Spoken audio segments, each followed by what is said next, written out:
এই আমাদের মমতা মহিমা দেশীয় নেত্রী শেখ হাসিনাকে আবারও ধন্যবাদ জানাই। তিনি তরুণ সমাজের পাশে এসে দাঁড়িয়েছেন। আমাদের রাশেদ সাহেবের কথা বললাম। উনি বলল যে মমতা মহিমা প্রেক্ষাপটে এটা না, এটা আপনি ব্যাখ্যা দিবেন। না, এটা আপনি ব্যাখ্যা দিবেন। এটা কি? কেন ব্যাখ্যা দিবেন না? আপনি মমতা মহিমা আপনি ব্যাখ্যা দেন। উনি বলছেন যে মমতা মহিমাকে উনি ধন্যবাদ জানাচ্ছেন। না, ঠিক আছে, আমি ওনার যে সাবেক দল, এটা উনি ব্যাখ্যা দিবে। উনি কোন সময় বলবেন না কেন? আপনি যে বললেন, আমি তো আপনাকে ভিডিওটা দিলাম যেখানে আপনি বললেন মমতা মহিমা। এখন আপনি ব্যাখ্যা এমন না যে আপনি আমাকে কোথাও দেখাতে পারবেন যে ছাত্রলীগের মিছিল মিটিং করছি, আমি কোনো পোস্টে ছিলাম, এমনকি এই বক্তব্য আমি আগেই বলেছি যে আপনি যদি আগে ছাত্রলীগ করেও থাকেন, এখন প্রকাশ্যে এসে বলেন যে আমি আর ছাত্রলীগ করি না। সুতরাং আমি তো এটা প্রকাশ্যে বলেছি, আমি তো গুপ্তগিরি করে বলি না।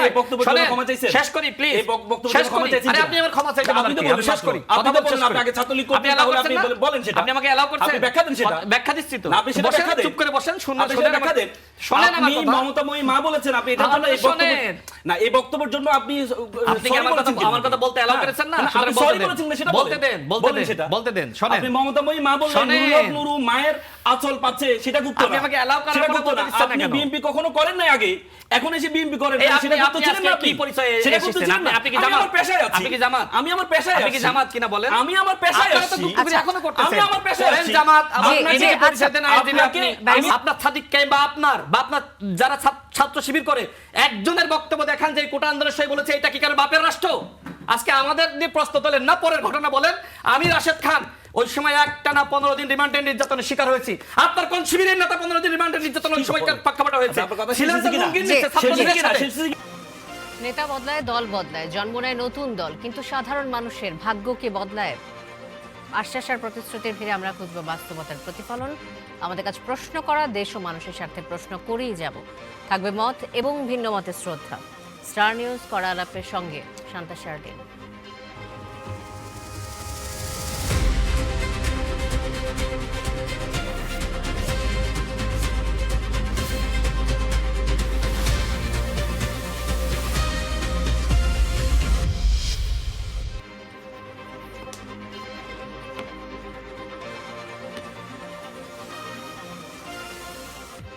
আজ কড়া আলাপে আলোচনার জন্য স্টুডিওতে রয়েছেন আমাদের তিনজন সম্মানিত অতিথি। শুরুতেই তাদের সাথে পরিচয় করিয়ে দিতে চাই। আমার ঠিক বাঁদিকে রয়েছেন ডক্টর সাজিদুল হক রুবেল, সদস্য কেন্দ্রীয় কমিটি, বাংলাদেশের কমিউনিস্ট পার্টি সিপিবি। আমার সাথে রয়েছেন রাশেদ খান, বিএনপি নেতা, এবং রয়েছেন ব্যারিস্টার আল মামুন রাসেল, আইনজীবী, সুপ্রিম কোর্ট। আপনাদের তিনজনকে স্বাগত জানাচ্ছি কড়া আলাপে। আজকের আলোচনাটা আমরা শুরু করতে চাই রাশেদ খান আপনাকে দিয়ে। দেশের গুরুত্বপূর্ণ স্থাপনাগুলোয় হামলার আশঙ্কা নিয়ে সতর্কতামূলক নির্দেশনা জারি করেছে পুলিশ সদর দপ্তর। এই খবরটি নিশ্চয়ই আপনার চোখে পড়েছে। নিষিদ্ধ ঘোষিত একটি উগ্রবাদী সংগঠনের সদস্যের সাথে একটি বাহিনীর চাকরিচ্যুত 2 সদস্যের যোগাযোগের তথ্য পাওয়ার পর এই নির্দেশনা জারি করা হয়। পুলিশ সদর দপ্তরের চিঠিতে বলা হয়েছে যে সংশ্লিষ্ট ব্যক্তিরা জাতীয় সংসদ ভবন, বাংলাদেশ পুলিশ এবং সেনাবাহিনীর সদস্য বা স্থাপনা, ধর্মীয় উপাসনালয়, বিনোদন কেন্দ্র, শাহবাগ চত্বর সহ বিভিন্ন বেশ কিছু গুরুত্বপূর্ণ স্থাপনায় বোমা বিস্ফোরণ বা ধারালো অস্ত্র এবং আগ্নেয়াস্ত্রের ব্যবহার করতে পারে এমন হামলার পরিকল্পনা করা হয়েছে এমন আশঙ্কা করছেন। এখন আমার প্রশ্নটা হচ্ছে রাশেদ খান আপনার কাছে, যে বর্তমান বাস্তবতায় এই হামলা আসলে কি, এই হামলা করে আসলে কেউ কি অর্জন করতে চাইবে? উগ্রবাদী সংগঠনগুলোর প্রত্যাশা কি থাকবে এই হামলা থেকে? সবাইকে শুভেচ্ছা। গণমাধ্যমে এই ধরনের খবর এসেছে এবং পুলিশের পক্ষ থেকেও সতর্ক বার্তা জারি করা হয়েছে এবং পুলিশের যারা দায়িত্বশীল আছে তাদেরকে ইতিমধ্যে নির্দেশনা দেওয়া হয়েছে। দেখেন, একজন সদস্য যিনি আসলে নিষিদ্ধ সংগঠনের সদস্য, ইশতিয়াক আহমেদ, এবং তিনি বিভিন্ন সময় বিভিন্ন পরিচয়ে নিজেকে পরিচিত করে থাকেন। কখনো আবু বক্কর, কখনো মোহাম্মদ আলী, কখনো স্বামী। তো এই ব্যক্তির সাথে আবার সেনাবাহিনী থেকে চাকরিচ্যুত 2 জন সদস্যের যোগাযোগ ইতিমধ্যে গোয়েন্দা সংস্থা পেয়েছে এবং এটির ভিত্তিতেই এক ধরনের আপনার এই আশঙ্কার জায়গাটা আছে। দেখেন, যখন এই ধরনের আশঙ্কা থাকে, যদি আপনি আগে থেকে ব্যবস্থা না নেন, একটা অনাকাঙ্ক্ষিত ঘটনা যখন ঘটে যাবে তখন আপনি বলবেন যে আমাদেরকে তো জানাইলেন না, বা জনগণ জানতো না, বা পুলিশের কোনো ধরনের প্রস্তুতি আমরা লক্ষ্য করলাম না। এজন্য সরকার এই ধরনের সতর্কতা জারি করেছে এবং সরকার জায়গা থেকে যত ধরনের নিরাপত্তা ব্যবস্থা গ্রহণ করা দরকার, সে ধরনের নিরাপত্তা ব্যবস্থা গ্রহণ করার উদ্যোগ গ্রহণ করেছে। দেখেন, এর আগে আমরা দেখেছি অন্তর্বর্তীকালীন সরকারের সময় ডিএমপি কমিশনার সাজ্জাদ সাহেব তিনি বলেছিলেন বাংলাদেশে কোনো আসলে মানে জঙ্গি নাই। এই কথাটা আসলে এক ধরনের বলা যায় যে এক ধরনের পপুলিস্ট চিন্তার জায়গা থেকে এ ধরনের কথা বলা। জঙ্গি শুধুমাত্র মানে বাংলাদেশে না, পৃথিবীর অনেক দেশে আছে, কোথাও তো কম কোথাও বেশি। বাংলাদেশে এর আগে আমরা বিভিন্ন সময় কিন্তু আমরা দেখেছি জঙ্গি বলতে যারা আসলে উগ্র চেতনার এবং যারা আসলে মনে করে যে এটা আমাকে এইভাবে মানুষকে ঘায়েল করে বা কাউকে আক্রমণ করে কাউকে হত্যা করে আদায় করতে হবে, এই ধরনের চিন্তা যারা লালন করে তাদেরকে বিভিন্ন জন বিভিন্ন ভাষায় আখ্যায়িত করে জঙ্গি বলে বা চরমপন্থী বলে। আমি ছোটবেলায় দেখেছি চরমপন্থীদেরকে এবং যারা আসলে আন্ডারগ্রাউন্ড পলিটিক্স করতো তাদেরকে আমি ছোটবেলায় তাদের সম্পর্কে জেনেছি, আমার পরিবারও তাদের দ্বারা আক্রান্ত হয়েছে। ঠিক যখন আমি কলেজে বা বিশ্ববিদ্যালয়ে পড়ি তখন আমরা আবার দেখলাম যে জঙ্গি বিষয়টা বিশেষ করে আওয়ামী লীগের সময় এই জঙ্গি বা জঙ্গি নাটকও আমরা দেখেছি। আচ্ছা, এই প্রসঙ্গে আমি আসছিলাম। এই যে আওয়ামী লীগের আমলে একটা অভিযোগ ছিল, সবসময় বলা হতো যে উগ্রবাদী হামলার নাটক করে আওয়ামী লীগ এবং আন্তর্জাতিক মহলে একটা বার্তা দেয় যে আওয়ামী লীগ ছাড়া এই জঙ্গিবাদ দমন করা সম্ভব না। এখন উগ্রবাদী হামলা কিংবা হামলার আশঙ্কা এই মুহূর্তে বর্তমান সরকারের কাছ থেকে আন্তর্জাতিক মহলে কি বার্তা যাবে? দেখেন, এই বিষয়টা কিন্তু আমিই তুললাম আপনি প্রশ্ন করার আগে, তার মানে আমার উদ্দেশ্য সৎ। আওয়ামী লীগের সময় আমরা যেটি দেখেছি বর্তমান সরকার নিশ্চয়ই সে ধরনের ঘটনা ঘটাবে না, বা বিএনপি সরকার যে ঘটনার দ্বারা আসলে তারা এক ধরনের ভিকটিম হয়েছে। বিভিন্ন সময় বিএনপিকে বলা হয়েছে যারা যে, এবং জামাতকে বেশি বলা হয়েছে যে এরা আসলে আপনার জঙ্গিবাদের পৃষ্ঠপোষক। তো সেই জায়গায় আমি আগেই বলেছি যে পুরোপুরি যে আসলে বাংলাদেশে মানে জঙ্গি নাই, যেটা আসলে অন্তর্বর্তীকালীন সরকারের সময় একজন কমিশনার বলেছিলেন, ডিএমপি কমিশনার, সেটাও যেমন আমার কাছে সত্য মনে হয় না, আবার বাংলাদেশে আসলে জঙ্গিবাদ আধিপত্য বিস্তার করেছে সেটাও আমার কাছে সত্য মনে হয় না। তবে আছে, এটা আছে, এবং আমি মনে করি যে এরা যাতে কোনোভাবেই বাংলাদেশে মাথাছাড়া দিয়ে উঠতে না পারে এবং একই সাথে সরকারের পক্ষ থেকেও সে ধরনের পদক্ষেপ গ্রহণ করতে হবে। এবং এটিও যাতে না হয় যে আসলে মানুষ আবার বলে যে আওয়ামী লীগের মতন আবার বিএনপিও বা আগামীতে যদি অন্য কোনো সরকার ক্ষমতায় মানে আসে যারা আসলে এই গণঅভ্যুত্থানে শক্তি ছিল তারাও আসলে ওই ধরনের জঙ্গিবাদের নাটক মঞ্চায়ন করছে, এটিও যাতে মানুষের মনের মধ্যে সন্দেহের জায়গাটা তৈরি না হয়। যেহেতু একজন গ্রেপ্তার হয়েছে এবং গ্রেপ্তার হওয়ার প্রেক্ষিতেই মূলত এই ধরনের একটি সংকট বা একটি সমস্যা চিহ্নিত হয়েছে এবং সরকার সেই বিষয়ে ইতিমধ্যে পদক্ষেপ গ্রহণ করেছে এবং জনগণকে সরকার এটিও বলেছে পুলিশের মাধ্যমে যে এই ঘটনায় আতঙ্কিত হওয়ার কোনো কারণ নাই। অর্থাৎ আওয়ামী লীগের সময় যেটি ঘটেছে যে জঙ্গিবাদ বা সেই জঙ্গিবাদের মঞ্চায়ন করা, বিএনপি কখনোই এ ধরনের রাজনীতি করে না, ইনশাল্লাহ করবেও না। জি, ধন্যবাদ। আবার আসবো আপনার কাছে রাশেদ খান। এই পর্যায়ে আসতে চাই ব্যারিস্টার আল মামুন রাসেল। এই একই প্রসঙ্গে আপনার কাছেও আসবো যে এই যে গুরুত্বপূর্ণ স্থাপনায় হামলার যে আশঙ্কা করা হচ্ছে এবং সতর্কতামূলক নির্দেশনা জারি করেছে পুলিশ সদর দপ্তর, আওয়ামী লীগের সময়ে যেমনটা আমরা দেখেছিলাম যে বিরোধী দল এবং অনেক সময় ভিন্ন মত দমনে জঙ্গি ইস্যুটাকে টেনে নিয়ে আসা হতো। এখন আপনার কাছে কি মনে হচ্ছে যে বিএনপি সরকারও একই কৌশল অবলম্বন করছে, এটা আপনি মনে করেন কিনা? এটা হচ্ছে প্রথম প্রশ্ন। জি, অসংখ্য ধন্যবাদ চমৎকার প্রয়াসে আমাকে যুক্ত করার জন্য। সাথে আমার সহ প্যানেলিস্ট সহ যারা স্টার নিউজের দর্শক আছে তাদেরকে শুভেচ্ছা জানাচ্ছি। প্রথম কথা হচ্ছে আমি সরকারকে ধন্যবাদ জানাচ্ছি যে সরকার খুব দ্রুত যে এটা আশঙ্কা জানিয়ে দিয়েছে, যদি এটা সত্যি হয়ে থাকে যে আশঙ্কা জানিয়ে দিয়েছে, এজন্য সরকারকে আমি ধন্যবাদ জানাচ্ছি। সাউন্ডে কোনো সমস্যা হচ্ছে? না না, আমি শুনতে পাচ্ছি, বলুন। আচ্ছা, এই জন্য আমি প্রথমত হচ্ছে সরকারকে ধন্যবাদ জানাচ্ছি যে এই যে এটা আশঙ্কা আমাদেরকে সতর্ক করে দেওয়ার জন্য। কিন্তু ব্যাপার হচ্ছে আমরা এই যে নিউজটা আপনি করেছেন, আমি যে নিউজটা আমি নিজেও দেখলাম আর কি, সেই নিউজে একটা নিষিদ্ধ ঘোষিত সংগঠনের কথা বলা আছে, একটা ব্যক্তির নাম বলা আছে, কিন্তু নিষিদ্ধ ঘোষিত সংগঠন কোনটি সেটির কিন্তু নামটা কিন্তু মেনশন করা হয়নি। আপনি জানেন সন্ত্রাস বিরোধী আইন আমাদের যেটা 2013 পর সংশোধিত 2009, সে আইনের 18 ধারায় মেনশন করা আছে যে 9টা নিষিদ্ধ কিছু সংগঠন তালিকা আছে যারা ইসলামিক সংগঠন, আর 2টা আছে নন ইসলামিক সংগঠন, আওয়ামী লীগ এবং ছাত্রলীগ এর তালিকাভুক্ত। তাহলে আপনি যখন একটা নিউজ করবেন বা আইন শৃঙ্খলা বাহিনী যখন বলবে, স্পেসিফিক করে জাতিকে জানানো উচিত কোন সংগঠনের সদস্য তিনি। তার মানে আমাদেরকে দেখতে হবে ওই সংগঠনের সদস্য ওই সংগঠন কিনা, ওই সংগঠনের সদস্য কিনা। যদি ওই সংগঠনের হয় তাহলে নিষিদ্ধ কিছু সংগঠনের মধ্যে পড়েছে, আর যদি নামটা না থাকে, এই সংগঠনের নামটা না থাকে, তখন আমাদেরকে প্রশ্ন তৈরি হয়। কারণ আমরা তো আসলে বলে না যে এই গোয়াল পোড়া গরু সুদিরে মেঘ দেখে ভয় পায়। মানে প্রশ্নটা হচ্ছে এমন, আমরা ইতিপূর্বে 17-18 বছর কি দেখেছি? আমরা 17-18 বছর দেখেছি নতুন মানে ইস্যুকে ঢাকা দেওয়ার জন্য নতুন কিছু ইস্যু নিয়ে আসা হতো। আমরা সবসময় দেখতে 17-18 বছর। এবং আমি নিজেও এই অনেক আলেমদের মামলা লড়েছি আমি নিজে, এবং রিসেন্টলি একটা সাংবাদিক সম্মেলন আমি সেটা বলেছি। সেখানে আমরা আলেমদের কাছ থেকে যেটা শুনেছি, আলেমরা বলতো তাদেরকে যখন গ্রেপ্তার করে নিয়ে আয়নাগরে রাখা হতো, তখন তারা যখন অসুস্থ হয়ে যেত, তখন তাদেরকে জঙ্গি নাটক সাজিয়ে তাদেরকে হত্যা করা হতো। যেহেতু অসুস্থ হয়ে গেছে, কোর্টে তো উঠাতো না, আয়নাগর থেকে কিনে তাদেরকে জঙ্গি নাটক সাজিয়ে। তার মানে জঙ্গি নাটক সাজাটা এটা আমাদের সমাজে একটা মানে 17-18 বছর আমরা দেখেছি। এখন আমাদের সন্দেহটা এই জন্য তৈরি হচ্ছে যেহেতু স্পেসিফিক কোন সংগঠনের নামটা এখানে মেনশন করা নেই, এবং কি যেহেতু হচ্ছে কি রাশেদ খান সাহেব তো বললেন যে গ্রেপ্তার হয়েছে, আমি নিউজটা যতটুকু দেখলাম গ্রেপ্তার হয়নি, ওনারা আশঙ্কা করেছেন, মানে নিউজে দেখলাম যে গ্রেপ্তার হয়নি। যদি গ্রেপ্তার হয়ে থাকে তাহলে তো কোন সংগঠনের সদস্য, সেই সংগঠনটা নিষিদ্ধ ঘোষিত সংগঠনের তালিকার মধ্যে পড়েছে কিনা সেটা দেখা উচিত। এখন কথা হচ্ছে আমরা তো ট্যাগিং এর রাজনীতিটা সবচেয়ে বেশি করি। আমরা 17-18 বছর আমি মনে করি 17-18 বছর বিএনপি জামাত দুইজনে ভিকটিম হয়েছে। এই যে জঙ্গি ট্যাগিং দিয়ে আমরা দেখতাম যে কাউকে যখন হত্যা করার প্রয়োজন হতো বা কাউকে যখন এই বিচ্ছিন্ন করার প্রয়োজন হতো, তখন তাকে হয়তো জঙ্গি ট্যাগিং দিত অথবা রাজাকার ট্যাগিং দিত, এই ট্যাগিংগুলো দিত। কিন্তু আমরা এখন রিসেন্টলি গত 4-5 দিন আপনি যে বিভিন্ন ক্যাম্পাসগুলোতে আপনি দেখবেন এই ট্যাগিংয়ের রাজনীতি চলছে।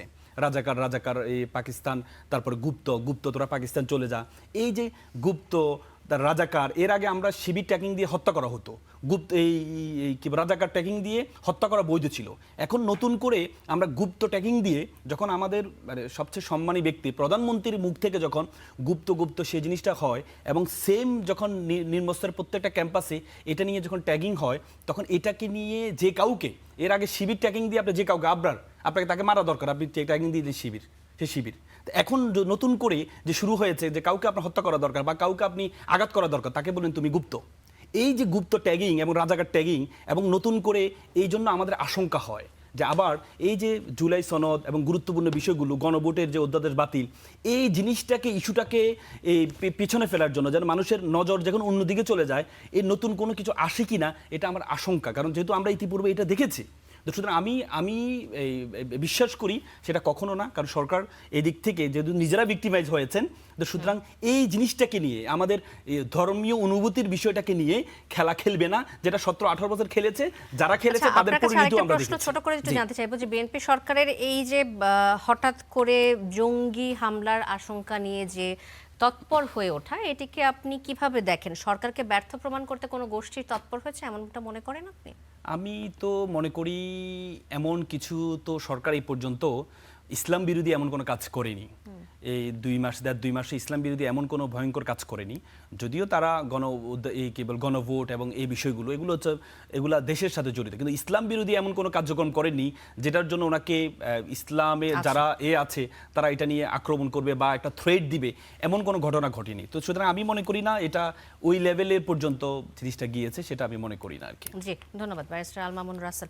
ডক্টর সাজিদুল হক রুবেল, এই যে জাতীয় সংসদ ভবন, বাংলাদেশ পুলিশ ও সেনাবাহিনীর সদস্য বা স্থাপনা, ধর্মীয় উপাসনালয়, বিনোদন কেন্দ্র, শাহবাগ চত্বরে হামলা করতে পারে কোন মতাদর্শের উগ্রবাদী গোষ্ঠী? নাকি সরকার এই যে কিছু সমস্যা যেটা আমাদের চোখে পড়ছে এই মুহূর্তে সরকার গঠনের পরে, জ্বালানি সমস্যার মধ্যে অনেক বেশি, এবং সেই সাথে হামের যে প্রকোপ আমরা দেখছি, এই জিনিসগুলো থেকে ধামাচাপা দিতেই কি জনগণের দৃষ্টি সরাতে এই জঙ্গিবাদের উত্থান বলে আপনি মনে করেন কিনা?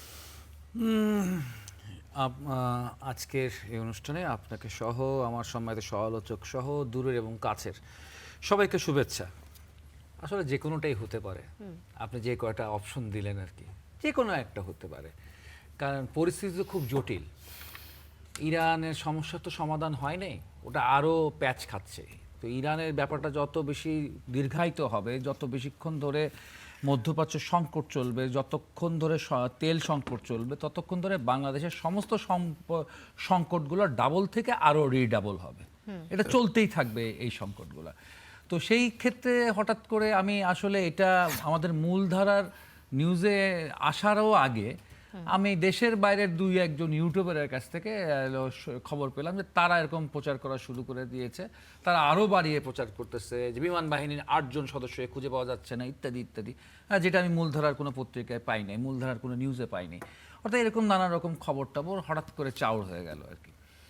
এটা আজকে সারাদিনে এটার ডেভেলপমেন্ট হইলো আর কি।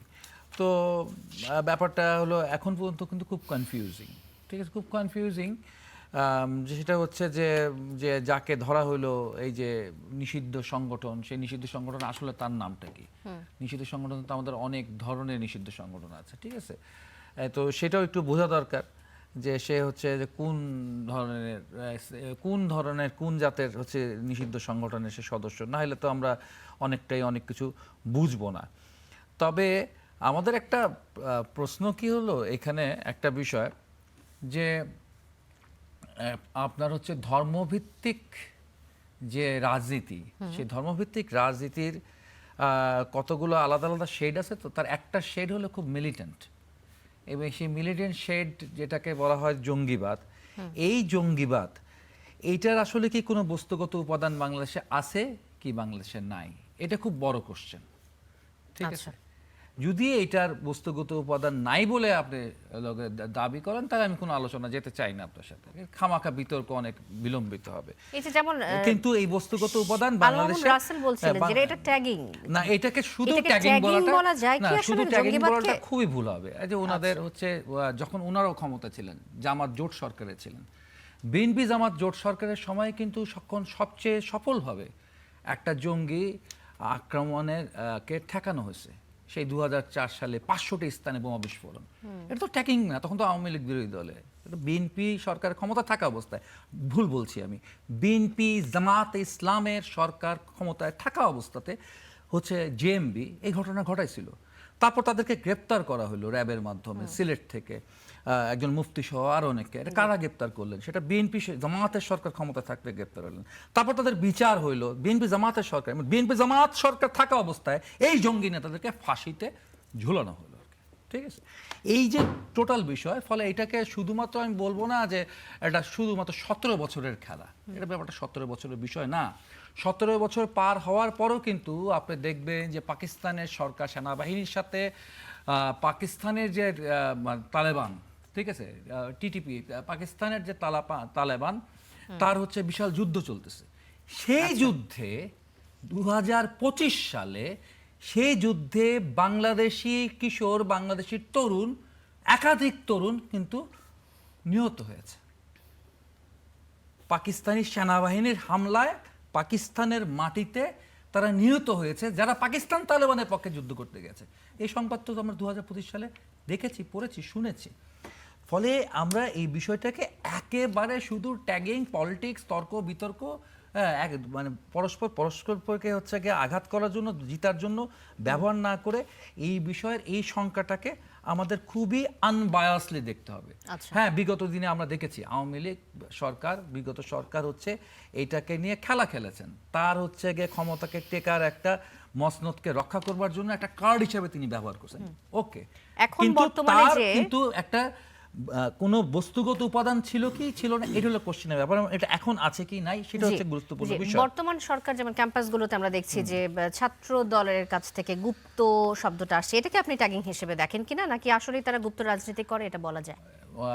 গুপ্ত রাজনীতি করা কি খারাপ নাকি?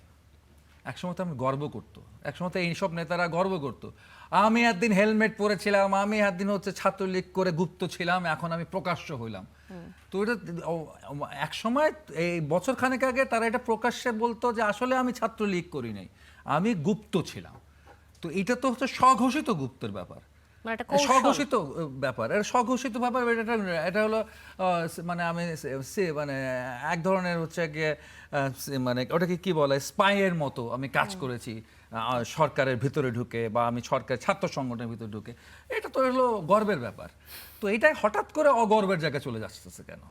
হ্যাঁ, অগর্বের ব্যাপার না, গুপ্ত বলছে খুব ভালো হয়, আমি গুপ্ত ছিলাম। এখন হচ্ছে রাশেদ ভাই বলবো যে আমি গর্ব বোধ করছি, আমি বলবো আমি গর্ববোধ করছি, আমি গুপ্তটুপ্ত ছিলাম না, আমি আমার স্বঘোষিত কমিউনিস্ট পরিচয় নিয়েছিলাম। ওই অবস্থায় মার খেয়েছি, ওই অবস্থায় আমার হাতে তুলে নিয়ে গেছে। ওই অবস্থায় রাশেদ ভাইরা অনেকবার মার খেয়েছে, ঠিক আছে, রাশেদ ভাইরা অনেক নির্যাতিত হয়েছে, তারা বেচারারা ওই গুপ্তের কৌশলটা শিখে নেয়। আমি গুপ্তের কৌশলটা শিখে নেই, ওনারা গুপ্তের কৌশল শিখেছিলেন। ফলে ওনারা যারা ইলেকশনে জিতে বেড়ে আসছেন তারা তো খুব আনন্দে ছিলেন হচ্ছে এই 17টা বছর, ঠিক আছে, 17 বছর খুব আনন্দে ছিলেন তারা, কারণ তারা গুপ্ত ছিল। It's a history, part of the history. এই এই 17 বছরের লড়াইয়ের ইতিহাসের একটা হিস্ট্রি, যে অনেকে গুপ্ত হয়ে লড়াই করছে, অনেকে প্রকাশ্যে লড়াই করছে। আচ্ছা। এখন আমাদেরকে প্রকাশ্য বললে কি আমি লজ্জা পাবো, ছি আমাকে প্রকাশ্য বললো, আমাকে ট্যাগিং করলো এইভাবে করে, আমাকে প্রকাশ্য বললো না, আমি প্রকাশ্য বললে আমাদের মন খারাপ হবে না, গুপ্ত বললে মন খারাপ হওয়ার কোনো জি সুযোগ নাই। জি, ধন্যবাদ।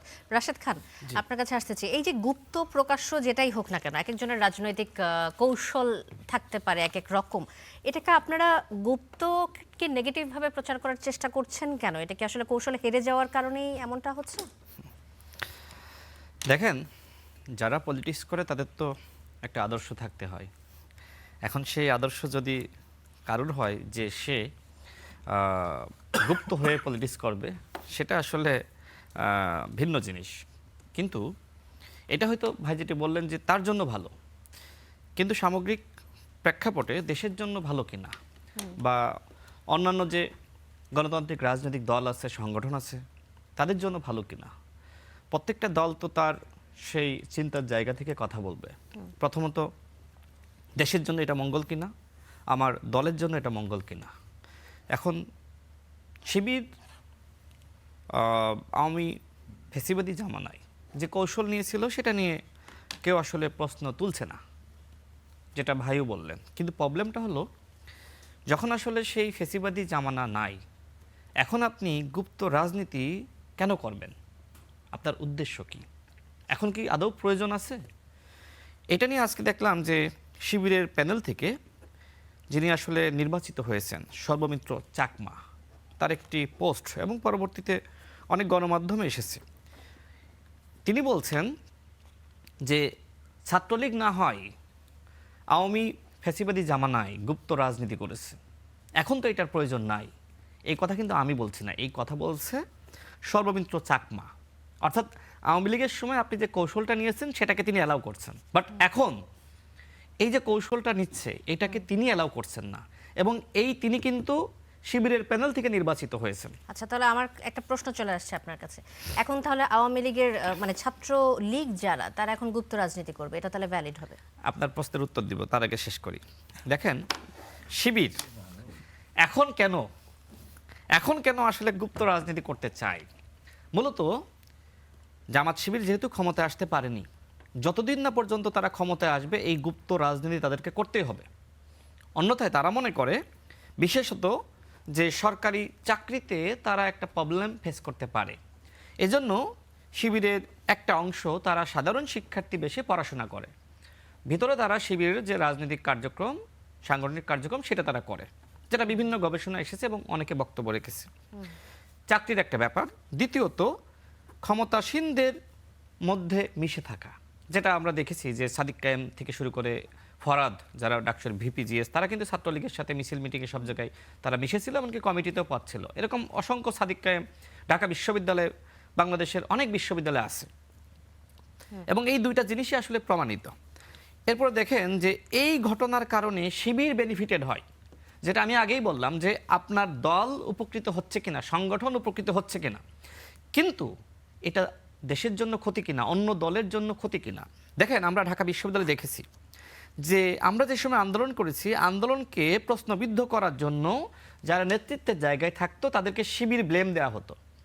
এখন এই যে শিবির এই কাজটা করে, যেটা আওয়ামী লীগ জানতো, এখন যারা সরকারে আছে বা ভবিষ্যতে যারা আসবে সবাই কিন্তু জানে, যে কারণে এই যে সাধারণ শিক্ষার্থী হিসেবে যারা নেতৃত্বের জায়গায় যায়, তাদেরকে এই শিবির ব্লেমের এই তকমাটা নিতে হয় এবং নিপীড়নের শিকার হতে হয়। এখন মনে করেন যে শিবির সেই পলিসির মধ্যে রয়েছে। এখন বিএনপি সরকার ক্ষমতায়, স্বাভাবিকভাবে শিবির মনে করছে যে হয়তো বিএনপি সরকার, যেহেতু তাদের সাথে এক ধরনের দা কুমড়ো সম্পর্ক, তারা মনে করছে যে আমাদের এই পলিসি থেকে আমরা যদি বের হয়ে আসি তাহলে আমরা চাকরি বাকরি ভেরিফিকেশনে প্রবলেম হবে। এই জন্য গুপ্ত রাজনীতি তারা এখনো পর্যন্ত জিয়ে রেখেছে, এবং এইটা কিন্তু ওই যে সর্বমিত্র চাকমারা তারা কিন্তু জেনেই কিন্তু এই পোস্টটা তিনি দিয়েছেন। তো এই জন্য বাংলাদেশের মাননীয় প্রধানমন্ত্রী তিনি কিন্তু স্পষ্টভাবে বলেছেন যে বাংলাদেশে গুপ্ত রাজনীতি করার সুযোগ নাই। দেখেন জামাত ইসলাম তারা গণঅভ্যুত্থানের শক্তি, বিএনপি গণঅভ্যুত্থানের শক্তি, এক গণঅভ্যুত্থানের শক্তি ক্ষমতায় রয়েছে। আপনি গঠনমূলক রাজনীতি করেন, আপনি সরকারের ভুল নিয়ে সমালোচনা করেন। এখন আপনি আমার ওই প্রশ্নটার উত্তরটা যদি দেন যে ওটা দিয়ে আওয়ামী আমি লীগের শেষ করব, কার্যক্রম আমি এটা বলে নিষিদ্ধ। ওটা দিয়ে শেষ জি। করব। আপনি গঠনমূলক রাজনীতি করেন, এখন কিন্তু মানুষ আর মানবে না যে একটা ছেলে মেধাবী কিন্তু শুধুমাত্র রাজনীতি করে এর জন্য চাকরি হলো না। এর জন্য কিন্তু সবাই প্রতিবাদ করবে, তার পাশে দাঁড়াবে, আমি নিজেও দাঁড়াবো। কিন্তু আপনাকে প্রকাশ্যে রাজনীতি করতে হবে। আমি সাদিক কাইমকে ধন্যবাদ জানাই যে সে ছাত্রলীগে ছিল কিন্তু পরবর্তীতে তার পরিচয়টা তিনি প্রকাশ করেছেন। তাই আমি মনে করি যারা ছাত্রলীগে ছিল বা বিভিন্ন সাধারণ বেশে ছিল তারা এখন বলুক যে আমি শিবির করি। আপনার ভাই কেন? আপনি অভ্যুত্থানের ভূমিকা রেখেছেন। জি, দেখেন জি, অভ্যুত্থানে আমি আমি বুঝতে শেষ পেরেছি, আমি করছি, বুঝতে পেরেছি। অভ্যুত্থানে তো জামাতেরও ভূমিকা আছে, কিন্তু এখন আপনার পরিচয় প্রকাশ আমি- করতে আমি- ভয় আমি কেন? জানার এবার চেষ্টা ছাত্রলীগের করব। ব্যাপারে জি। বলি, দেখেন হ্যাঁ এখন যদি কেউ গুপ্ত রাজনীতি করতে চায় সেটা একমাত্র ছাত্র লীগ লীগ করতে করতে পারে বা আওয়ামী লীগ করতে পারে। তারা সেই পলিসির মধ্যে যাবে কিনা আই ডোন্ট নো, কিন্তু চাইলে কিন্তু তারা সেই কৌশলটা নিতে পারে। কিন্তু আওয়ামী লীগ বলেন, বিএনপি বলেন বা এরকম মধ্যপন্থী দল যতগুলো আছে তারা কখনো আসলে গুপ্ত রাজনীতি করে ওই কৌশল নিয়ে তারা পারবে না, এবং এইটা যদি তারা করতে যায় তাদের রাজনীতি শেষ হয়ে যাবে। সুতরাং বিএনপি কখনোই গুপ্ত রাজনীতি করতে পারবে না। দেখেন আজকে দেখলাম জামাতের একজন নেতা তিনি তার জনসভা থেকে বলছেন যে তুমি কে আমি কে গুপ্ত গুপ্ত, অর্থাৎ এই যে তারা গুপ্ত রাজনীতি করে আজকে কিন্তু তারা এখন স্বীকার করে আওয়ামী নিচ্ছে এবং লীগের এটাতে তারা আমলে- গর্ববোধ করছে। আওয়ামী লীগের আমলে কেন গুপ্ত রাজনীতি করতে হয়েছে? কারণ আওয়ামী লীগ শিবিরকে আসতে দেয়নি, রাজনীতি করার জন্য তারা ছাত্র শিবির আসতে পারেনি।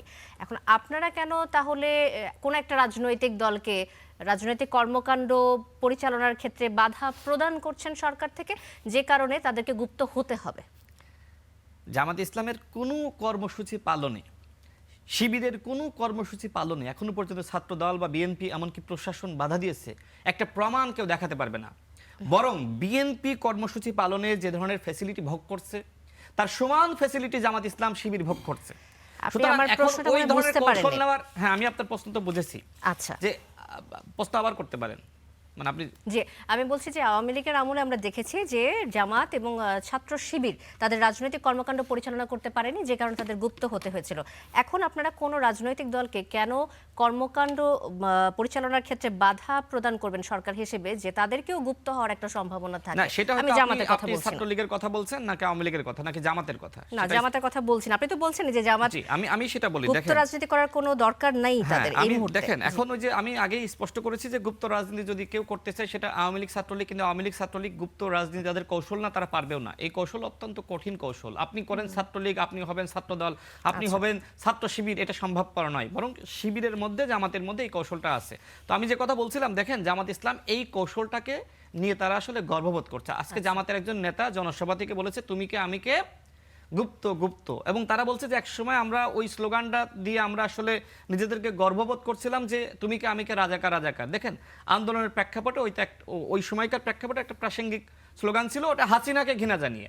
এমন না যে রাজাকারকে খুব মানে মানুষ আপন করে নিচ্ছে, হাসিনার প্রতি ঘৃণা জানিয়ে সবাই বলেছে তুমি কে আমি কে রাজাকার রাজাকার। কারণ সাধারণ শিক্ষার্থীদেরকে ওই ব্লেম দেওয়া হয়েছিল, যেটা 18 সালের কোটা আন্দোলনের সময় আমাদেরকে বলা হয়েছিল মতিয়া চৌধুরী যে রাজাকারের বাচ্চাদেরকে দেখে নেব। ঠিক 24-এর আন্দোলনে হাসিনা একই কথা কিন্তু বললো, রাজাকারের বাচ্চা। তো আমি সেটাই বলছি যে ওই সময়কার প্রেক্ষাপটে রাজাকার শব্দটা প্রতিবাদের ভাষা হয়ে উঠেছিল। কিন্তু এখন কিন্তু যদি আপনি বলেন যে এখন আমরা রাজাকার বলবো, মানুষ কিন্তু গ্রহণ করবে না। ঠিক একইভাবে যদি কেউ মনে করে যে হাসিনার সময় আমি গুপ্ত ছিলাম, ঠিক একইভাবে আমি এখন গুপ্ত হব এবং সেই গুপ্ত জিনিসটাকে আমি এখন গর্ববোধ করবো, এটা আসলে হবে না। সুতরাং আমি জামাত শিবিরের প্রতি আহ্বান জানাবো যে আপনারা যেহেতু বলছেন যে আপনারা শরিয়া আইন বাস্তবায়ন করতে চান না, আপনারা মধ্যপন্থী দল হতে চান, মধ্যপন্থী রাজনীতি বাস্তবায়ন করতে চান, ওকে আপনারা প্রকাশ্যে মধ্যপন্থী রাজনীতি করেন, আপনারা সবাই প্রকাশ্যে আছেন এবং আপনারা আগামীতে ক্ষমতায় যাওয়ার জন্য কাজ করেন। কিন্তু আপনি ওই যে মানে ক্ষমতাসীনদের মধ্যে মিশে গিয়ে আবার আপনি সাধারণ বেশে থেকে আপনি ক্ষমতাসীনদের যেমনিভাবে ক্ষতি করবেন, আবার আপনি সাধারণ শিক্ষার্থীদেরকে ক্ষতি করবেন, অর্থাৎ দেশের ক্ষতি করবেন, এইটা আসলে কেউ গ্রহণ করবে না। এই জন্য কিন্তু এখন থেকে প্রত্যেকটা জায়গায় কিন্তু প্রতিবাদ শুরু হয়েছে। আমি আরেকটা জিনিস বলে শেষ করি যদি 1 মিনিট এলাও করেন। আবার আপনার কাছে আসছে ব্যারিস্টার আল মামুন রাসেল, যে কথাগুলো শুনছিলাম আমরা দুজনের কাছ থেকে, যে যেমনটা শুনছিলাম ডক্টর সাজিদুল হক রুবেল বলছিলেন যে গুপ্ত নিয়ে আপনাদের এত আসলে অ্যাগ্রেসিভ হওয়ার কি আছে, গুপ্তকে আপনারা ধারণ করে নিন, কৌশল হিসেবে ধরে নিন। আবার আরেকটি শুনলাম যে রাশেদ খান বলছিলেন যে এই সরকারের আমলে আপনাদের গুপ্ত হওয়ার কোনো প্রয়োজন নেই। কোন অবস্থানটি আপনি নেবেন? দেখেন এই তো আপনি তো বললেনই যে গুপ্তকে আপনারা অন করে নেন। এই জন্য তো আজকে স্লোগান দিচ্ছে তুমি কে আমি কে গুপ্ত গুপ্ত। কারণ আপনারা অন করে নিয়েছেন, কারণ আপনি তো সেই ট্যাগিংটা দিচ্ছেন। আচ্ছা, যে ট্যাগিংটা আপনি কাউকে হত্যাযোগ্য প্রয়োজন না, হলে কেউ কাউকে ট্যাগ আমি শেষ দিলেই করি, আমি শেষ করি। আমি একটু থামাই ব্যারিস্টার আল মামুন জি। রাসেল, কেউ কাউকে ট্যাগ দিলে তো সেটা সত্যি হয়ে যায় না। আপনারা কোন অবস্থানটা নিচ্ছেন, কোনটাকে মেনে নিচ্ছেন, কোনটা আপনারা ধারণ করছেন? আপনি গুপ্ত ডিফাইন করবেন কিভাবে? ডিফাইন এজন্য করবেন, গুপ্ত মানে কি? তারা গুপ্ত ছিল, পরিচয় দেয় নাই। আপনি আজকে এই রাসূল সাহেব একটা উনি উল্লেখ করলেন কি, সাদিক কায়েমের ছবি পাওয়া গিয়েছে, ছবি পাওয়া গেছে, একটা মিছিলের ছবি পাওয়া গেছে। সাদিক কায়েমের সেশন কত? 16-17 সেশন। ঢাকা বিশ্ববিদ্যালয়ে রাসূল সাহেব নিজেও ঢাকা বিশ্ববিদ্যালয়ের ছাত্র ছিলেন। যারা ফার্স্ট ইয়ারে থাকে এরা প্রত্যেকেই, যেহেতু ছাত্রলীগের উদ্দেশিত হল ছিল, প্রত্যেকটা হলে যারা হলে উঠেছে প্রত্যেকেই ছাত্রলীগের মিছিলে গিয়েছে তখন। এবং কি বর্তমানে ছাত্র, এখন কথা হচ্ছে আপনি ঢাকা বিশ্ববিদ্যালয়ের ছাত্র দলের যখন কমিটি দেওয়া হলো, কমিটিতে 33 জন পাওয়া গেছে যাদেরকে বিভিন্ন পোস্টেড ছিল, পরে তাদেরকে বহিষ্কার করা হয়েছে। তার মানে ঢাকা বিশ্ববিদ্যালয় এবং কেন্দ্রীয় ছাত্র দলের যে কমিটি আছে, আপনি যদি কমিটিটা একটু দেখেন, কমিটিটা হচ্ছে সবগুলোতে 6-7 সেশন, 8-9 সেশন, মানে যখন মোবাইল অ্যাভেলেবল ছিল না। আপনি যদি তখন যদি মোবাইল অ্যাভেলেবল থাকতো, তাহলে প্রত্যেককে, তারা যখন ফার্স্ট ইয়ারে ছিল প্রত্যেককে আপনি মিছিলে পেতেন। আমি আপনাকে শুধু একটা দেখাই, দেখেন বর্তমান ছাত্রদল কারা চালাচ্ছে। বর্তমান ছাত্রদলের সভাপতি 6-7 সেশনের ঢাকা বিশ্ববিদ্যালয়ের, সেক্রেটারি 7-8 সেশনের, এটা আজকে পত্রিকাতে আসছে, এবং জ্যেষ্ঠ সহসভাপতি 6-7 সেশনের, যুগ্ম সাধারণ সম্পাদক শ্যামল 7-8 সেশনের, এবং আমানুল্লাহ আমান 9-10 সেশনের। তার মানে কি, তখন মোবাইল অ্যাভেলেবল ছিল না।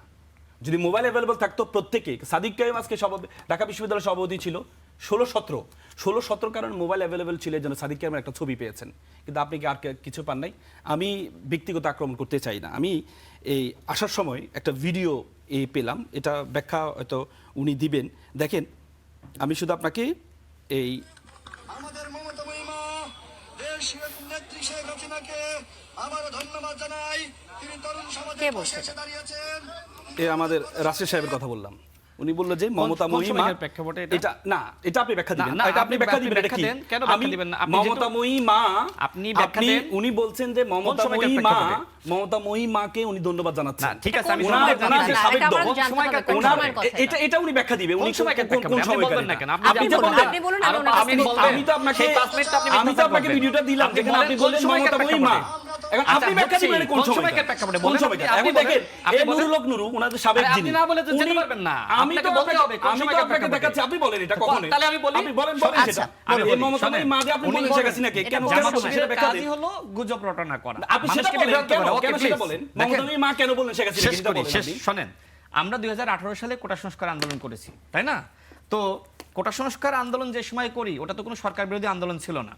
দেখেন, সেই সময়কার প্রেক্ষাপটে ওটা একটা সামাজিক আন্দোলন ছিল, এবং এই যে ঘোষণা, এটা সম্ভবত 11 এপ্রিল, যেদিন শেখ হাসিনা, না 12 এপ্রিল হবে সম্ভবত, শেখ হাসিনা জাতীয় সংসদে দাঁড়িয়ে তিনি বললেন যে কোটা আর থাকবে না। তো এরপরে দেখেন, আমি কিন্তু একটা আমার কাছে কিন্তু একটা প্রেস নোট আছে, তাই না? ওইটা দেখে দেখে বলছি, এটা কিন্তু আমার বক্তব্য না, ওইটা ওই সময় সিদ্ধান্ত নিয়ে ওই সময় যেহেতু আমি ওই আন্দোলনের মানে গুরুত্বপূর্ণ একজন ব্যক্তি ছিলাম, সুতরাং সেই সময় আমাকে ওটা বলতে হয়েছে। এমন না যে আপনি কোথাও সাদিক কায়েমের মতন আমাকে please let me please, Sadiq কায়েমের মতন আমার কথা শেষ করতে দেন, বলতে বলেছেন না আপনি? শেষ করি, আপনি আমাকে বলতে অ্যালাউ করেছেন। বলেন। দেখেন, এমন না যে আপনি আমাকে কোথাও দেখাতে পারবেন যে ছাত্রলীগের মিছিল মিটিং করছে, আমি কোনো পোস্টে ছিলাম, এমনকি এই বক্তব্য আমি আগেই বলেছি যে আপনি যদি আগে ছাত্রলীগ করেও থাকেন, এখন প্রকাশ্যে এসে বলেন যে আমি আর ছাত্রলীগ করি না। সুতরাং আমি তো এটা প্রকাশ্যে বলেছি, আমি তো গুপ্তগিরি করে বলি না। শেষ করি প্লিজ, শেষ করি। আরে আপনি আমার ক্ষমা চাইতে বলেন, আমি শেষ করি। আপনি তো বলেন আপনি আগে ছাত্রলীগ করতেন, তাহলে আপনি বলেন সেটা। আপনি আমাকে এলাও করছেন, আপনি ব্যাখ্যা দেন সেটা। ব্যাখ্যা দিচ্ছি তো। আপনি সেটা ব্যাখ্যা দেন, চুপ করে বসেন, শুনুন, আপনি সেটা ব্যাখ্যা দেন। শুনেন আমার আপনি কথা। মমতা মা বলেছেন, আপনি এটার জন্য এই বক্তব্য না, এই বক্তব্যের জন্য আপনি আপনি কি আমার কথা বলতে এলাও করেছেন না? আপনি সরি বলেছেন না, সেটা বলতে দেন, বলতে দেন। শুনেন, আপনি মমতা মা বললেন নুরুল হক নুরু মায়ের আঁচল পাচ্ছে, সেটা গুপ্ত না। আপনি আমাকে এলাও করার পরে বলতে দিচ্ছেন না আপনি কেন? বিএনপি কখনো করেন নাই আগে, এখন এসে বিএনপি করেন, এই সেটা গুপ্ত আপনি ছিলেন না আজকে কি পরিচয়ে সেটা গুপ্ত এসেছেন? ছিলেন না। আপনি কি আমি জামাত? আমার পেশায় আছি, আপনি কি জামাত? আমি আমার পেশায় আপনি কি আছি। জামাত কিনা বলেন? আমি আমার পেশায় আপনারা তো আছি। গুপ্তগিরি এখনো করতেছেন। আমি আমার পেশায় বলেন আছি। জামাত, জি, আপনি জি, নিজেকে আচ্ছা, পরিচয় দেন, আইনজীবী আপনি। ব্যারিস্টার আল মামুন রাসেল, ব্যারিস্টার আল মামুন রাসেল, একটু শান্ত হন। একটু শান্ত হবেন প্লিজ। জি, ডক্টর, জি, একটু থামাচ্ছি। আপনি যখন শেখ হাসিনাকে মমতা শোনেন, মা বললেন, আচ্ছা, করেছেন না? এই- আপনি যখন বিএনপি থেকে ইলেকশন করেছে বাংলাদেশে, 300 জন ব্যক্তি রাশেদ খান, বিএনপি ইলেকশন করেছে, নমিনেশন পেয়েছে। রাশেদ আপনার খান, এর থেকে বড় আপনি পরিচয় আমার কি হতে পারে? আপনার আমার কথাটা বিএনপি রাশেদ খান, আপনি আপনার বক্তব্য শেষ করুন। না, শেষ আপনি হয়নি, উনি বক্তব্য আমাকে শেষ শেষ করতে করুন। দিচ্ছে না তো, উনি আমাকে অ্যালাউ করেছে। আপনি দেখেন, শেষ করুন। ওই সময়কার প্রেক্ষাপটে নুরুল হক নূর বলেন, আমরা মানে ওই আন্দোলনটা ছিল সাধারণ শিক্ষার্থীদের আন্দোলন, এবং ওই সময় আওয়ামী লীগ ক্ষমতায়, তাই না? তো আমি আগেই কিন্তু ক্লিয়ার করেছি যে এইটা সম্মিলিত একটা সিদ্ধান্ত, আমার সামনে কিন্তু একটা নোট আছে, আমি সেটা দেখে বলতেছি। জি, প্রেস এখন নোট উনি- বলেছেন আপনি। হ্যাঁ, জি। উনি এখন ওইটা আনতেছে। এরপরে কি ঘটনা ঘটলো? এরপরে আমি বলেছিলাম যে এইটা কি কারোর বাপের রাষ্ট্র? আইসিটি আইনে আমাকে গ্রেফতার করা হলো। আপনার সাদিক কাইম বা আপনার যারা ছাত্র শিবির করে একজনের বক্তব্য দেখান যে কোটা আন্দোলনের সই বলেছে এটা কি কারোর বাপের রাষ্ট্র? আজকে আমাদের নিয়ে প্রশ্ন তোলেন না, পরের ঘটনা বলেন। আমি রাশেদ খান ওই সময় একটানা 15 দিন রিমান্ডের নির্যাতনের শিকার হয়েছি। আপনার কোন শিবিরের নেতা 15 দিন রিমান্ডের নির্যাতন ওই সময় প্রেক্ষাপট হয়েছে? আপনার কথা শেষ ছিলেন হয়েছে তো কিনা? মুমকিন জি, নিচ্ছে ছাত্র শেষ হয়েছে লীগের কিনা? সাথে। শেষ হয়েছে কিনা? এখন আমাকে নিয়ে প্রশ্ন শেষ করেন হয়েছে মানে কিনা? আমি আপনাকে আমি যদি 18 সালে কোটা আন্দোলন না আপনার শেষ করতাম, হয়েছে কিনা? এই গণঅভ্যুত্থানে সবাই তো এত আপনার বড় বাচ্চা। কিছু করতে পারতেন না। সবাই তো আপনার ঠিক আছে? বাচ্চা। আপনার শেষ হয়েছে কিনা এটা বলেন। আমার শেষ আপনার হয়নি। শেষ না হলে আপনি আমাকে বলেন, শেষ আমি হয়নি, আপনি বলি শেষ আপনার করতে কথা। দেন। আপনি শেষ শেষ করেন করতে আপনি। দেন। ওই শেষ সময় করেন। আমরা আন্দোলনটা সফল করেছিলাম বলে আজকে আপনারা বিশাল ভূমিকা নিতে পারেন। আমি ওই সময় কোনো রাজনীতি করি না। আমি রাজনীতি শুরু করেছি 19 সালের ডাকসু নির্বাচনের পর থেকে। ছাত্র সংগঠন আমরা ওই সময় আনুষ্ঠানিকভাবে ঘোষণা দিয়েছি। এরপরে আওয়ামী লীগের পক্ষে, ছাত্রলীগের পক্ষে বা মানে কোন জায়গায় আমার মিছিল মিটিং এ আপনি আওয়ামী লীগের পক্ষে পেয়েছেন কিনা, ওইটা একটা সামাজিক আন্দোলন। ওই সময় পর্যন্ত আমি কিন্তু রাজনীতি করি না। ভাই নিশ্চয়ই দেখেছেন না আমি কি মানে আপনি যেভাবে বলতেছেন যে গুপ্তগিরি করে বেড়াইছি, ওইটা আমি প্রকাশ্যে বলেছিলাম। এবং ওই আন্দোলনটা ছিল সামাজিক আন্দোলন। ওই দাবিটা ছিল শেখ হাসিনার কাছে। ওই দাবি আমরা ঠিক শেখ আছে। হাসিনার পতন ঘটানোর জন্য ওই সময় বুঝতে পেরেছি। রাশেদ খান, আমরা এবার বলার সুযোগ পাবো কিনা? ব্যারিস্টার আল মামুন আপনি তো বলতে চাননি বলে আমাকে আমি দিয়ে একটু দিয়েছেন। শুনেন। প্রথম কথা হচ্ছে আমি একটু শেষ করি, তারপর আপনি বলেন, এখন আর বলবেন না। দেখেন, প্রথম কথা হচ্ছে আমি কেন বললাম এটা। আপনি একটা ছবি, আপনি যে এই দেখেন এই বিএনপির যিনি সংরক্ষিত আসনের যে এই ছাত্রদলের যে নেত্রী, হ্যাঁ, ওনার সাথে কিন্তু শোভনের ছবি আছে। তার মানে আমরা কখনো বলবো না যে শোভনের সাথে যেহেতু ছবি আছে তার মানে উনি এই ছাত্রলীগে ছিল। ছবি থাকতেই পারে, ফার্স্ট ইয়ার যখন থাকে এদের ছবি থাকতেই পারে। কিন্তু ব্যাপার হচ্ছে আমি কোনো পোস্ট হোল্ড করেছি কিনা, আমি কোনো ব্যক্তিকে নির্যাতন করেছি কিনা, কোনো specific- আপনি কথা বলেন, আপনি বলেন। আমার কোনো স্পেসিফিক আমার কোনো কিছু আপনি পেয়েছেন কিনা। এখন কথা হচ্ছে আপনি আমার কোনো কিছু যদি পান তাহলে আপনি আইনি পদক্ষেপ গ্রহণ করেন, কোনো কিছু নাই। তার মানে একটা ছবি, শুধুমাত্র একটা ছবি পেলে আপনি তাকে ছাত্রলীগ বানিয়ে দিচ্ছেন। শত শত ছবি তো আছে, শত শত। এখন কথা হচ্ছে আমি আপনাকে কখনো বলবো না আপনি ছাত্রলীগ করছেন, কিন্তু আপনি তো বলেছেন। কারণ আপনি সাদিক কায়েমের বলার কারণে আমি আপনাকে এটা বললাম যে আপনি মমতাময়ী মা বলেছেন। কেন আপনি তো প্রধানমন্ত্রী বলতে পারতেন। আপনি যদি ওন না করেন, আমরা কি কখনো যদি তারেক রহমানকে ওন না করে আমি কখনো বলবো তারেক রহমান মমতাময়ী বাবার মতো? বলবো? আমি বলবো না। কিন্তু আমি যখন মমতাময়ী মা বলছি, এই যে ওনার যে সাবেক যে দলটা ছিল ওনার, সেই দলের প্রধান নুরুল হক নুরু, তিনি বলেছেন আমি আপনার ডাকসু ইলেকশনের পরবর্তীতে উনি বলেছে আমি আপনার মধ্যে আমার মায়ের খুঁজে পাই। তার মানে কি আপনি যেগুলো বলেছেন আমি কখনো বলবো না এটা বলেছেন মানে আপনি ছাত্রলীগ করেন, ছাত্রলীগ করেছেন, আপনি গুপ্ত ছিলেন, সেটা আমি কখনো বলবো না। তার মানে হচ্ছে আপনার এই জিনিসগুলো যে ন্যারেটিভ তৈরি করছেন আপনি। তাহলে ভিডিওটা দেখালেন কেন? আমি দেখালাম এই যে আপনি সাদিক কায়েমের একটা ছবি পেয়েছেন, সাদিক কায়েমের একটা ছবি পেয়েছেন, হাতে তালি একটা ছবি পেয়েছেন মিছিলের মধ্যে, এই জন্য আপনি তাকে ছাত্রলীগ বানিয়ে ফেললেন। কোনো কমিটিতে ছিল না, কোনো নির্যাতনের কোনো স্পেসিফিক এলিগেশন নেই। এবং কি পরবর্তী 5 আগস্টের পরবর্তীতে আপনি দেখেছেন এই আল জাজিরা যিনি সাংবাদিক, তিনিও তো বলেছেন সে কিভাবে এই পুরো আন্দোলনটাকে সংগঠিত করেছে, পুরো আন্দোলনটা সংগঠিত করছে। এখন ব্যাপারটা হচ্ছে সাউন্ড তো আমরা করতে পারি। আমি বললাম না, আমি রাশেদ সাহেবের অনেকগুলো ভিডিও পেয়েছি যে 16-17 সালে উনি যে বিভিন্ন সময় নির্যাতিত হয়েছে, ওনার সাউন্ড আর এখন বর্তমান সাউন্ড তো এক না। জি, বুঝতে ওনার পেরেছি। সাউন্ড আর বর্তমান সাউন্ড তো এক না। এখন ব্যারিস্টার ওনার যে আল সাউন্ড মামুন পুরো রাসেল। ডাবল হয়ে গেছে কেন? তো এখন এটাই তো আমাদের ব্যাপারটা হচ্ছে আমরা ভিকটিম, আমরা যখন মানে মুসলিম ছিলাম, আমরা যখন জালিম হয়ে যাই, এটাই মানুষের কাছে প্রশ্ন আসে। আপনি যখন এতদিন মুসলিম ছিলেন, কিন্তু আপনি যখন জালিমের কাতারে চলে যাবেন, আপনি দেখেন এই যে কয়েকদিনের ইস্যুগুলো আপনি একটু দেখেন। গতকাল ঢাকা বিশ্ববিদ্যালয়ে কি ঘটনা ঘটেছে, একটা ভুয়া ফটো কার্ড, এটা ফ্যাক্ট চেকিং এবং সব জায়গায় বলেছে এটা ভুয়া। আমাদের প্রধানমন্ত্রীর এবং প্রধানমন্ত্রীর মেয়েকে শিবিরকে কি আর কত মজলুম জঘন্য বলার সুযোগ আছে? কত ব্যারিস্টার আল জঘন্য মামুন রাসেল, মানে আমরা যে ক্যাম্পাসের ঘটনাগুলো দেখলাম, আসলে দুই দলই মানে ছাত্র শিবির এবং ছাত্র দল, দুদলকে তো মারমুখী ভূমিকা আমরা দেখেছি। আমরা কাউকে কি মজলুম বলার সুযোগ আছে কিনা? আপনি কালকে ঢাকা বিশ্ববিদ্যালয়ে যে ঘটনা ঘটেছে, হ্যাঁ, আপনি দেখেন সেখানে ওরা গিয়েছে, একটা ছবি এডিট করা হয়েছে, এটা এডিটের সবাই জানতো। এডিটের জন্য যে ছেলেটার বিরুদ্ধে অপপ্রচারটা চালানো হয়েছে, সে ছেলেটা গিয়ে জিডি করতে গিয়েছে, থানায় আশ্রয় দিতে গিয়েছে। আইনের শাসন আমাদের বিএনপির 31 দফার মধ্যে ছিল আইনের শাসন প্রতিষ্ঠা করবে, সর্বস্তরে আইনের শাসন প্রতিষ্ঠা করবে। তাহলে আপনি যখন আইনের শাসন প্রতিষ্ঠা করবেন, আইন শাসনের জন্য তো জিডি করতে গিয়েছে।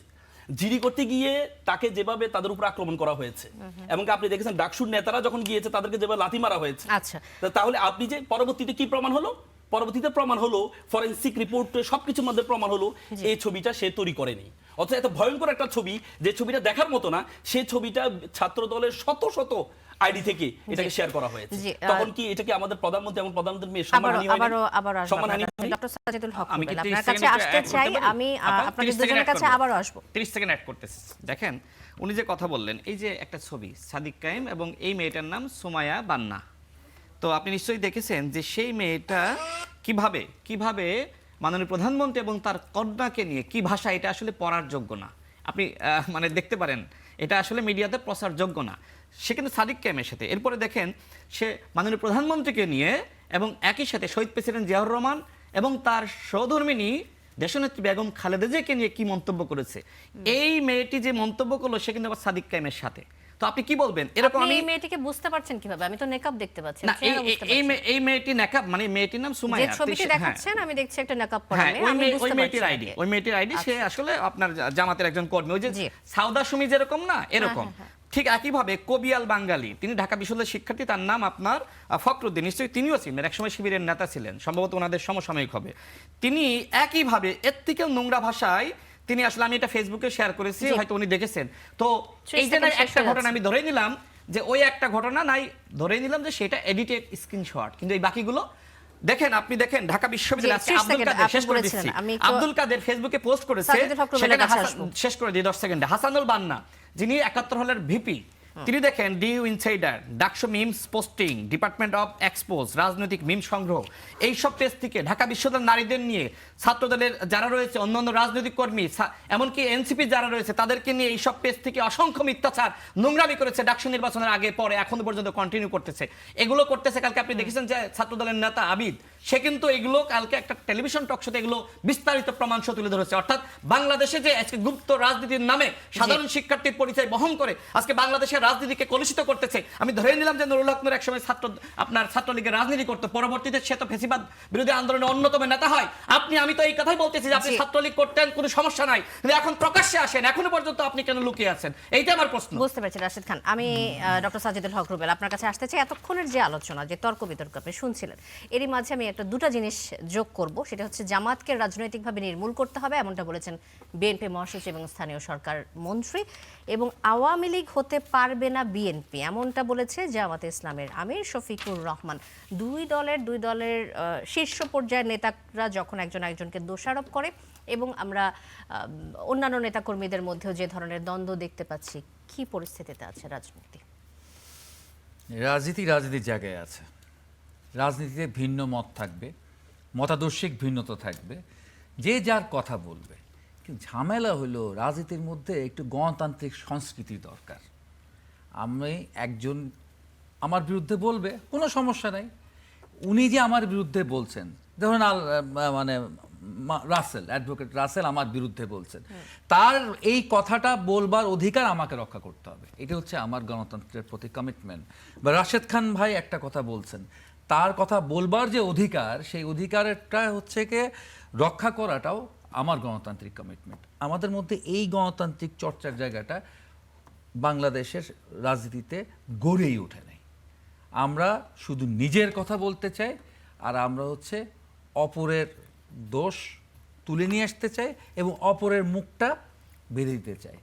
এটা যেমন 17 বছর হয়েছে, আবার এটা এখনো হচ্ছে।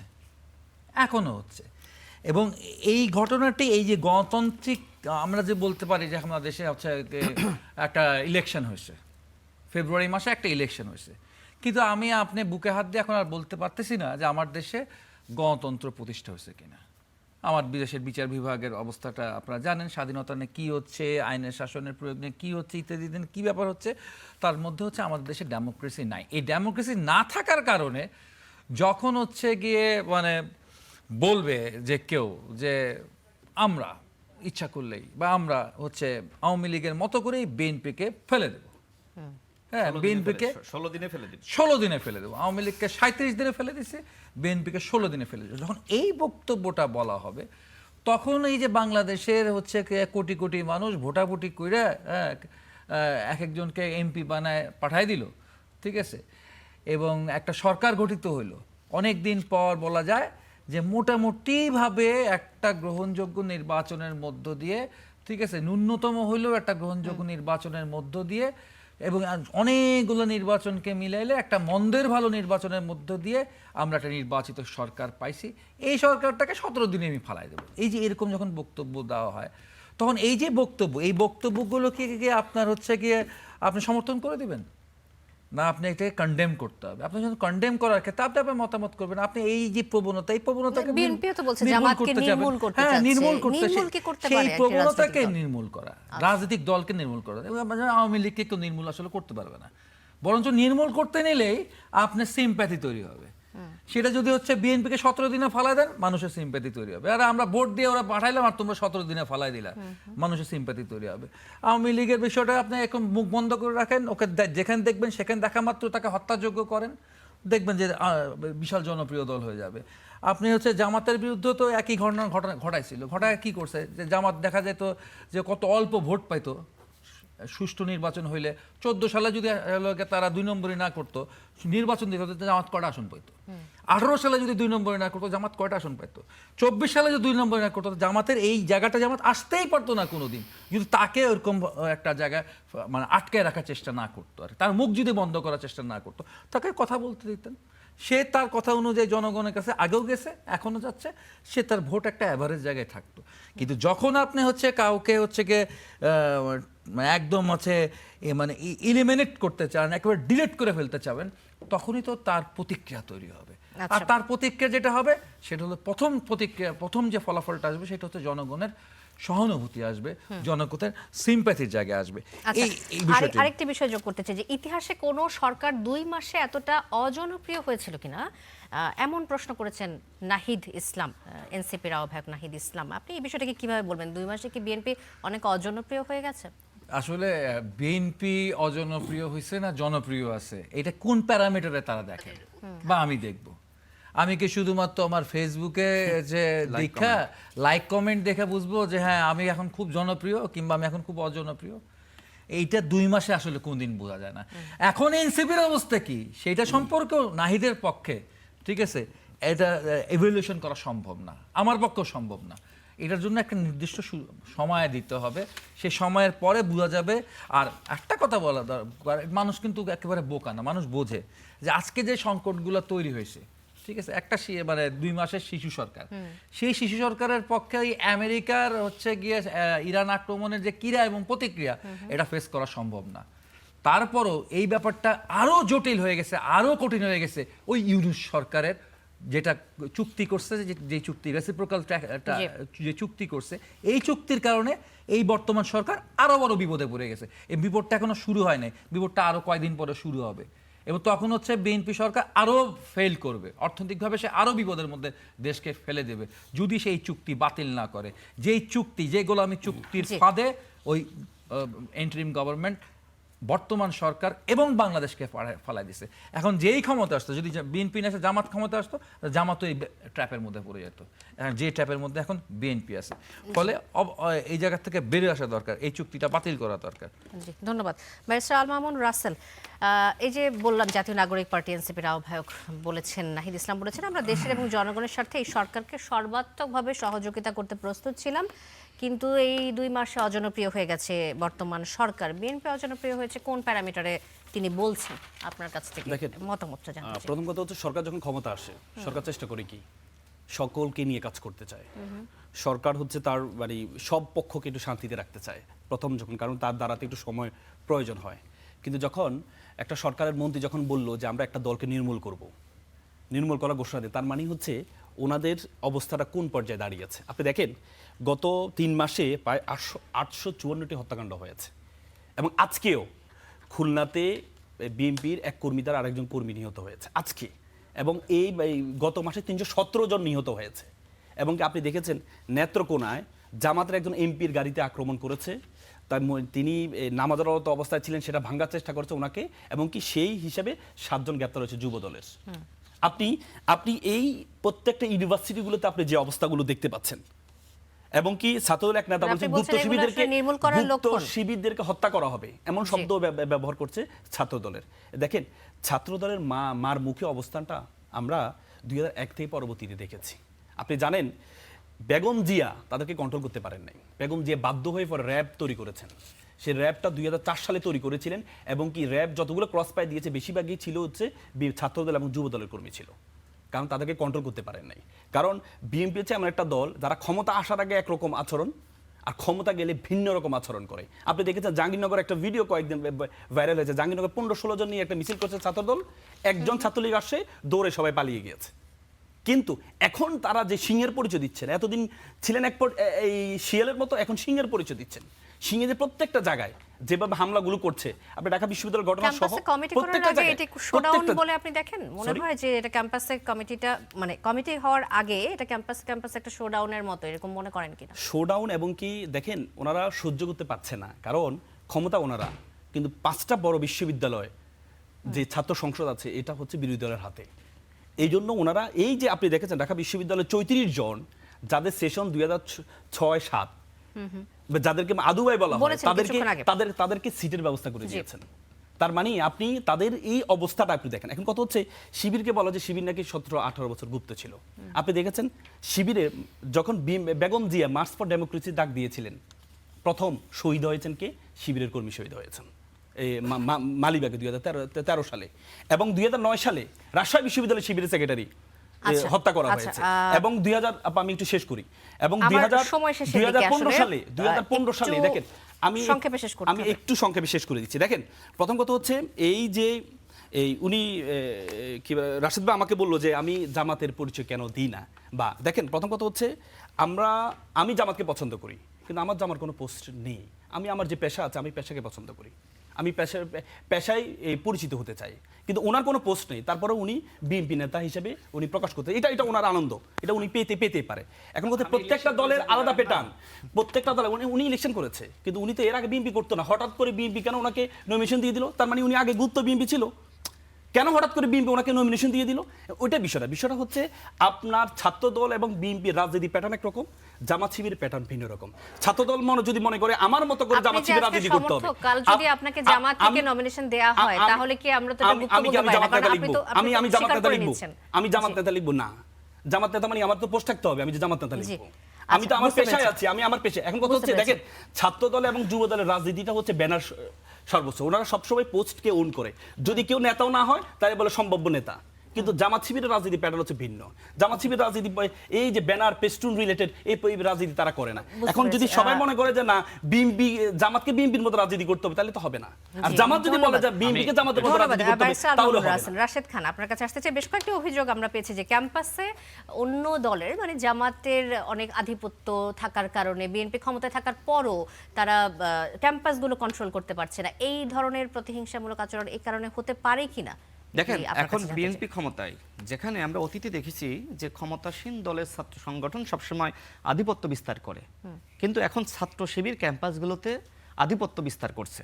ছাত্র দল একটা হল কমিটি দিয়েছিল, শিবিরের কিন্তু প্রত্যেকটা হলেই কমিটি আছে, কিন্তু ছাত্রদল হল কমিটি দিল, সাধারণ শিক্ষার্থী বেশে তাদের বিরুদ্ধে আন্দোলন করে ডাকসু নির্বাচনের আগে। এ ধরনের অসংখ্য ঘটনা ঘটেছে। দেখেন উনি বললেন যে আমরা দেখেছি যে 2001 সাল থেকে ছাত্র দলের যে দাপট, এর জন্য দেশনেত্রী বেগম খালেদা জিয়া তিনি র্যাব তৈরি করেছিলেন এবং ওদেরকে ম্যাক্সিমাম ক্ষেত্রে ধরেছে। আপনি তো 2001 থেকে 6 পর্যন্ত বিএনপি সরকারের ক্রিম খেয়েছেন, মধু খেয়েছেন, সেই সময় তো মানে ক্ষমতার ভাগ পেয়েছিলেন বলে প্রতিবাদ করেন নাই। এখন যেহেতু মানে ভিন্ন মতের জায়গায় গেছেন, বিরোধী দল এখন প্রতিবাদ করতেছেন, ওই সময় কেন প্রতিবাদ করলেন না? এত নৈতিকতা সম্পন্ন হলে ওই সময় কথা বলতেন। ওই সময় তো মিনিস্ট্রির ভাগ বসিয়েছেন, 2টা মিনিস্ট্রি নিয়েছেন, টাকা পয়সা কামিয়েছেন, ব্যাংক থেকে শুরু করে বিভিন্ন প্রতিষ্ঠান তৈরি করেছেন, এরপরে আপনার বিশাল একটি বিরোধী দল হয়েছেন। দেখেন উনি আরো বললেন জাহাঙ্গীরনগর বিশ্ববিদ্যালয়ে 16 জন ছাত্র দলের নেতারা মিছিল করেছিল, ওই সময় আপনার ছাত্র শেষের শিবিরের দিকে চলে 200 এসেছি, জন সংক্ষেপে বলতে ছাত্রলীগের ভিতরে ঢুকে শেখ হাসিনাকে ক্ষমতায় রাখার জন্য মিছিল করেছিল। সর্বশেষ দেখেন যে কথাটা উনি বললেন যে এই যে ইলেকশন ইঞ্জিনিয়ারিং, তাই না, তা আমার কথা হলো ইলেকশন ইঞ্জিনিয়ারিং শুধুমাত্র জাতীয় নির্বাচন হয়েছে নাকি গণভোটও হয়েছে? সরকারের পক্ষ থেকে গণভোটের নিরপেক্ষতা নিশ্চিত করা হয়েছিল? দেখেন আরেকটা ঘটনা দেখেন যে বৈষম্য বিরোধী ছাত্র আন্দোলনের নামে ওই সময় বাংলাদেশ ব্যাংক থেকে 1 কোটি টাকা দেওয়া হয়েছিল। সরকার কি এটা দিতে পারে? আপনি ভোটটা নিরপেক্ষভাবে করতেন এবং ওই সময় আপনি যেহেতু বলছেন জাতীয় নির্বাচনে ইলেকশন করে আপনার ইঞ্জিনিয়ারিং করে বিএনপি ক্ষমতা এসেছে, আপনি কেন বলছেন না যে গণভোটও ইঞ্জিনিয়ারিং হয়েছে? আজকে বিএনপির বুঝতে মহাসচিব পেরেছি। যে কথাটা বলেছে, শেষ করি আপা 1 মিনিটে, বিএনপির মহাসচিব যে কথাটা বলেছে যে রাজনৈতিকভাবে জামাতের ওই প্রবণতাকে ভাই যেটা বললেন যে নির্মূল করতে হবে, বক্তব্য পুরোটা আপনি বিশ্লেষণ করেন, কিন্তু জামাত প্রত্যেকটা জায়গায় বলছে যে 16 দিনে ফেলিয়ে দিতে হবে, 1.5 মাসে ফেলিয়ে দিতে হবে, গণঅভ্যুত্থান ঘটাইতে হবে। আপনি বলছেন যে এমনকি আজকে দেখেন জামাত মানে যে আপনি কাজটা বলছেন করতেছে সবথেকে প্রবণতাকে নির্মূল করার কথা Exactly, বলেছে। আচ্ছা। জামাত সবথেকে বড় নোংরামি করতেছে যে তার জোটের মধ্যে যারা রয়েছে যেমন রাশেদ প্রধান, কর্নেল অলি সাহেব, তাদেরকে দিয়ে বিএনপি সম্পর্কে নানান ধরনের নেতিবাচক কথা বলছে। আজকে দেখেন কর্নেল অলি বলছে যে 24-এর গণঅভ্যুত্থানে বিএনপির কোনো সম্পৃক্ততা নাই, কিন্তু আপনি দেখেন যে ওই সময় হ্যাঁ মহাসচিবের একটা বক্তব্যকে কেন্দ্র করে কিছু বিভ্রান্তি সৃষ্টি হয়েছিল, আমাকে শেষ যে করতে কারণে হচ্ছে। জনাব তারেক রহমান তিনি রাতে স্থায়ী কমিটির মিটিং ডাকেন এবং রাত 10টার সময় রুহুল কবির রিজভী সাহেব তিনি কিন্তু প্রেস ব্রিফিং করে আন্দোলনের সমর্থন দেন। অর্থাৎ একটা সমস্যা হয়েছিল সেটা সাথে সাথে কিন্তু বিএনপি সমাধান করেছে, জনাব তারেক রহমান সমাধান করেছে। ধন্যবাদ। আপনার এক চোখ ধন্যবাদ, অন্ধ রেখে রাশেদ খান। আপনি আরেক চোখ দিয়ে মিথ্যা বলেন। জামাত শিবিরের আমরা রাজনীতি তো প্রতারণার একেবারেই রাজনীতি। শেষ মির্জা ফখরুল সাহেব পর্যায়ে বলেছেন চলে প্রতারণার এসেছি। রাজনীতি নির্মূল করতে আমি আর হবে। টানতে পারছি না, আমাকে আসলে শেষ করতে হচ্ছে। ডক্টর সাজিদুল হক রুবেল ধন্যবাদ, রাশেদ খান এবং ব্যারিস্টার আল মামুনুর রাসেল, আপনাদের তিনজনকে অসংখ্য ধন্যবাদ কড়া আলাপে আসার জন্য। দর্শক, শেষ করছি কড়া আলাপ। অনেক ধন্যবাদ সাথে থাকার জন্য।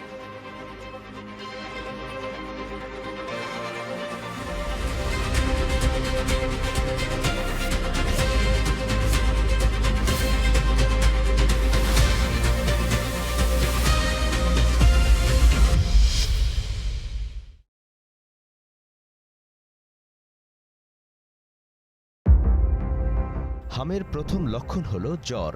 এই জ্বর 3 থেকে